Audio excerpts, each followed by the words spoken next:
All right. So the big thing for this week and next week, watch all the videos, all the lectures, look at all the material I uploaded to week one on D2L and read through it. And but the two main things are, do you want to work alone on the major project, which is the paper? Do you want to work with a partner? If you want to work with you're alone, if you want to work alone, just email me. You want to work alone, that's fine. If you want to work with a partner, go on to D2L, look under communications. It'll give you the class list for the emails and see if there's anybody you know that you want to work with and see if they want to be your partner. And you can only work with one other person. And so we can't have more than two people together. And if you find a partner, email me, let me know who your partner is. If you want a partner, but you don't know anybody, I'll try to pair people up. But do the partner individual decision early, okay? Try to do that like by the end of the weekend.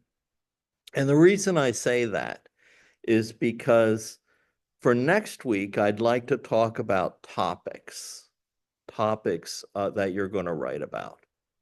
And if you want a partner, you're going to have to talk with your partner about what that topic is going to be.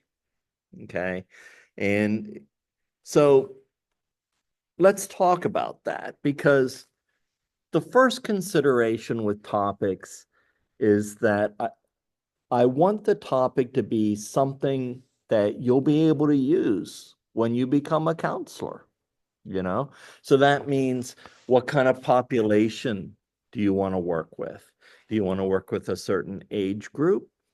Do you want to work with if you're thinking multiculturally, and diversity includes so much.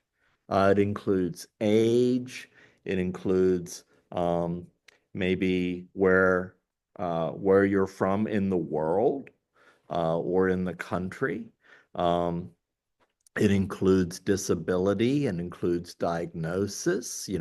There's so many different aspects to consider when you're thinking about everything that goes into diversity and culture and population and diagnosis, and you know what I mean. So, you know, try to find something that you're both interested in if you're with a partner. If you want to write this alone, no problem. You can do that. Maybe your time schedule's like really hectic and you're writing late at night and whatever, you know. But whether you're with a partner or you're writing alone, think about a population you see yourself working with when you become a counselor after graduation. With that being said, a lot of people have diagnoses themselves. A lot of people have experienced trauma. A lot of people have experienced a lot of stuff that come into this program. And maybe that has influenced you, and you're like, hey, I had a great experience with my own counselor. I want to be a counselor. That's fine. The one thing I would caution is that you're going to be thinking about this in depth, doing research, reading about it, writing about it for an extended period of time for 7 weeks straight. And I guess my only caution is, you know, if it's something personal, I don't want it to create more anxiety for you than it would naturally create writing a long paper like this. So, I would just take that into consideration. Um, so something that you feel passionate about, but not something that is going to trigger anxiety or depression or, you know, trauma or anything like that. So that's my only caution. Because I want this to be a positive experience for everybody. Yeah. So you're going to think about what population do you want to work with? What age group? Uh, anything diversity oriented, any certain population in that respect, any certain diagnoses. Okay. And let's talk about the difference between maybe an undergraduate research project and a graduate research project. Because an undergrad project, from my own experience, now you might have had a different experience, but from my own experience, you do a lot of research, you do a lot of reading, and then you write about what other people have done. And but a graduate project, this project, um, rather than saying, you know, the best treatments for, I don't know, um, first year college students experiencing anxiety. Uh, and rather than writing about everything that's been done, your topic is going to be a new comprehensive model to treat first year college students experiencing anxiety. Okay. So, yeah, you're going to look at everything that's going to be done, but you're going to combine things and add new things, and you're going to contribute to the field in a new way. And so it's a little more than just what's been done. It's figuring out what can I combine, what can I add to it from other fields, what hasn't been tried yet, and what can I come up with to better meet the needs of this population than what's already been done alone. Okay, so it takes it a step further, all right? And it adds something new, something you'd like to try. And, so you're going to come up with your own kind of comprehensive model and add a couple new twists to what's already been done. And so your topic's going to be a little bit different. It's not what's been done, it's what you're going to do. And I also want you to think about a topic that is treatment oriented. Okay.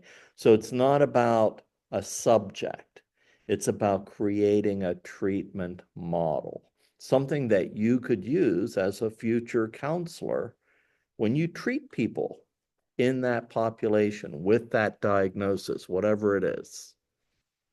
All right, so that's the difference, and that's how I want you to kind of go about choosing a model.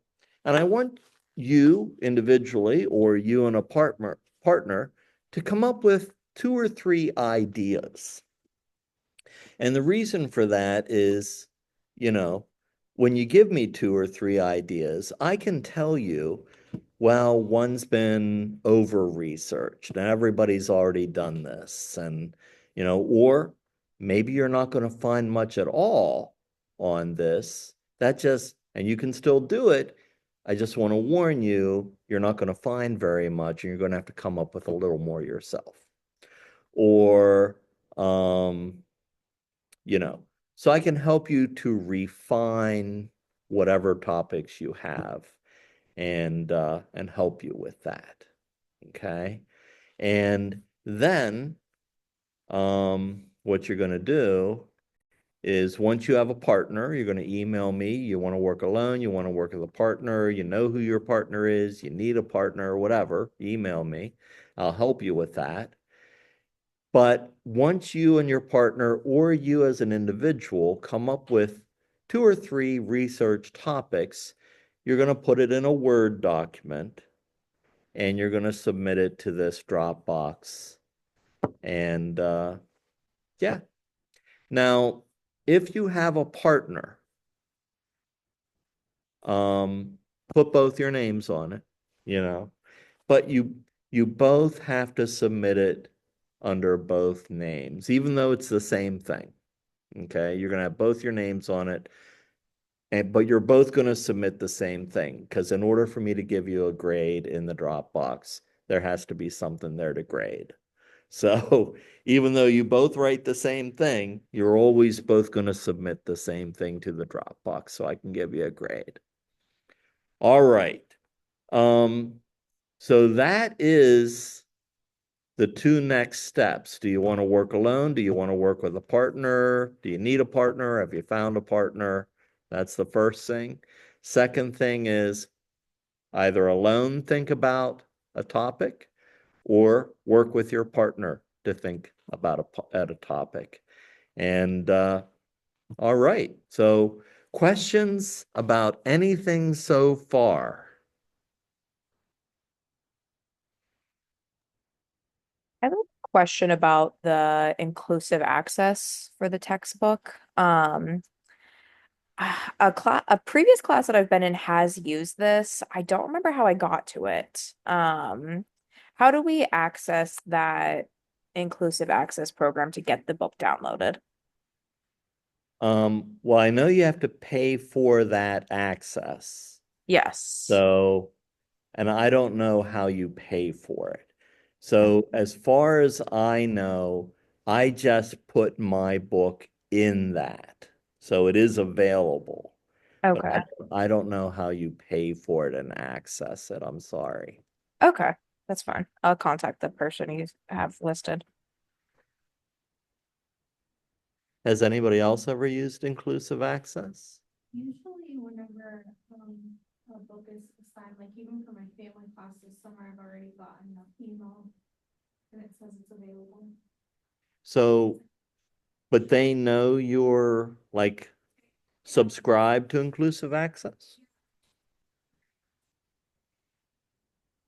Financially, Okay, so Tira says she's already paid for inclusive access. She signed up for it, and they send you an email that says the course book is available. I wonder why I didn't get that yet then. I didn't get this class, I got it from my. Oh, you didn't get it for this class? 'Cause Okay. no Yeah, I one don't think I signed. got it for this class. Okay. Well, then I'll check on it because um I did submit this book for that. Oh, Like an email saying that you can opt out of it or they're gonna take it out of your. Okay. All okay. right. So I'll email the bookstore because that's who I go through and make sure that it's included. Not every book is available under that for every class, but it said mine was. So I'll check on that tomorrow. It's there because I have a lot of books there, and it is there. It's like Follett textbook something or other. That's the website, and and then your books are just there, and you can just click on them. Okay, so if we go on D2L resources, let's see where's library. There's Follett digital delivery support.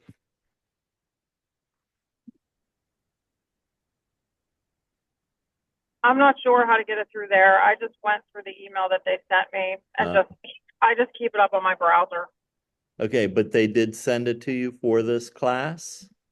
No, I just checked because I have other books on there. So I just like went and the book was there. Okay. All right. Well, so I know the book's available. You just have to go to that site and download it, I guess. Okay, so that's good. Good to know.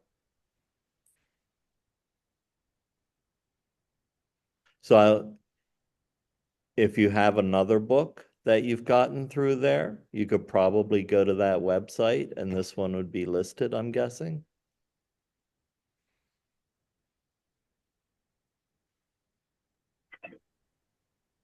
Yes, that's how I found it. It would be Okay, on there. great.